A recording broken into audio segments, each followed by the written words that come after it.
So setup-wise, in both cases, were good. I think there's nothing we sort of worry about there. Arguably, maybe a smidgen close underneath with your arms there, but nothing really sort of to worry about. I would say that's more of a characteristic to you, a la. I mean, Jim Furyk stands close for other reasons, but he just stands close. I've always felt I've had a better hit with the hands closer. Yeah, it's fine. Yeah, I'll be honest with you. If there's one way out there or too close, I'd always err on the side of being too close, because for me, you've got more control of the golf club. At least you can sort of adjust to being a little bit too close, but if you're too far away, it's hard to reach for the golf ball. Enough, it comes closer only because I feel if it's out there. And you're right, I have been pushing the hands out there. Yeah, it's just where's that clear? Yeah, so too far away. You're losing a lot of arm connection with the body there. Okay, but if we look at your takeaway now, before that was your sort of takeaway there. Bit more forearm rotation, club now is whipped in behind you, okay, and then from here now, if you continue to rotate on the angle, you'll be very flat and laid off. So now you've got to start trying to lift everything up.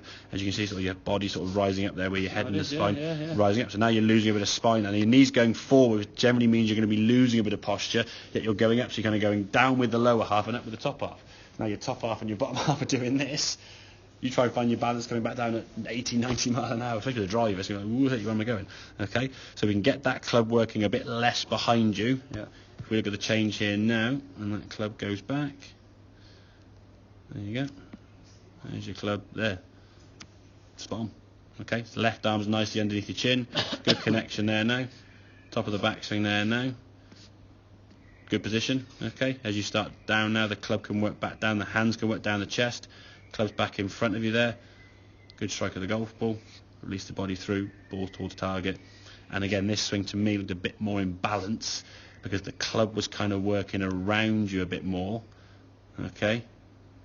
No real loss of balance there, is there? It's a smidgen still rising up there. That's kind of a bit. That's kind of something you've got. That's not going to go and disappear straight away. Obviously. How do I limit it? I think in time it's going to be a little bit less requirement once you start. This is going to be working better. Once that club starts working here better, you're not going to sort of start lifting the club up in the air to get the club to the top of the backswing, because you're automatically setting the club in a nice position. When the club gets behind you here now, you just got to think, okay, the club's going to start going up eventually. I've got to do something. And in your mind just goes, and your posture rises up a little bit, okay? It's not a massive issue to me, to be fair, to start with, okay, as long as that club, because he's working back better, because you're going to start setting the angle. But that club now is working up the shaft, and if we sort of put a line on here now, you can see that club now working up that shaft line really well. It's brilliant. Really good spot there, okay? Top of the back, so now they can work back down, nicely back down parallel, clubs back in front of you. Very good move, to be fair. And again, nicely in balance there, whereas this one, unfortunately, when the club gets whipped inside here now you got to try and sort of refine that angle. And when you did it on occasions, yeah, it was okay. But if you didn't quite get it, okay, where's your balance gone? Back on your heels. And you found shots that went in this direction with your balance and sometimes that way. And I would hazard a guess it would probably just, again, alternate between shots. If you have a couple of shots where you go back on your heels, after 3 or 4 hours of doing that, you probably start going back on your toes and you just adjust from shot to shot. Yeah, sure. But that then lends itself to the fact you're then adjusting for your balance, which is a symptom of the fault you had that you're not curing. Then you're changing other things in the golf swing, your hinge, your swing plane, your pat, and all these things, but not really sort of clearing a path to, okay, this is what I'm going to try and work on, this. It's just a little bit of a sort of jumbled mess, almost like you're trying to Rubik's Cube, not knowing what you're trying to do. Just like, and hope for the best. You'll get one side correct, and then, I've got this side wrong now. I'll get this side correct, and that side's wrong. And you keep chasing your tail round and back, round and round and round and stuff. And it's going to be very difficult then to get any kind of consistency, because all the time throughout that swing, from start to hit the golf ball, that club starts at about 1.5 seconds. You're making contact at 2.5 seconds. So 1 second of thought. You're trying to adjust to lots of different things there. Yeah.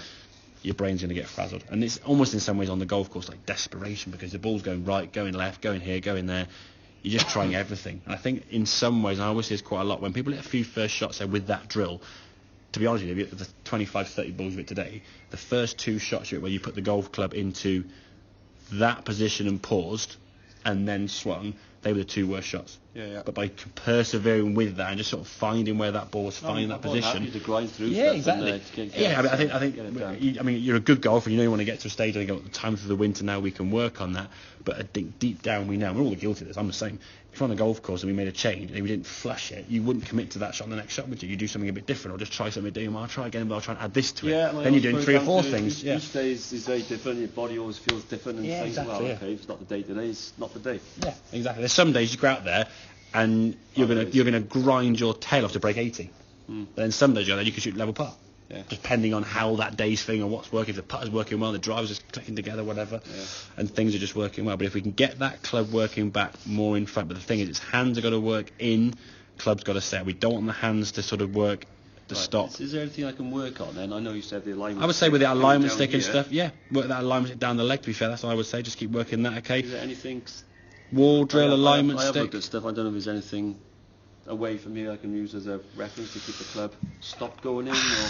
I mean, you can put a wall behind it, step against the wall there, or a chair or something. The only thing I would say, by putting something behind you here, be careful to stop this by moving your arms in that direction. That's my only concern. I think with a stick there, you'll get the feedback because you'll be sort of brushing your leg with that alignment stick, so you get that feeling straight away. I think just when you're making some swings, in some way, just be aware of where the butt end of the club points. If the butt end of the club points towards your left knee and the club's staying here, it's good. If it's rotated this way and sticking out this way, then you've whipped the club too far behind you. Okay, so I think as a checkpoint for me, that there is your checkpoint. That's great. Club nice and parallel to your target line. Club shaft, or club face in parallel to your spine angle. Perfect. Good position there now. All you got to do from there now is just hinge the top of the backswing and release through. Nice, good balanced swing. So, okay. Make sense? Makes sense. Good stuff.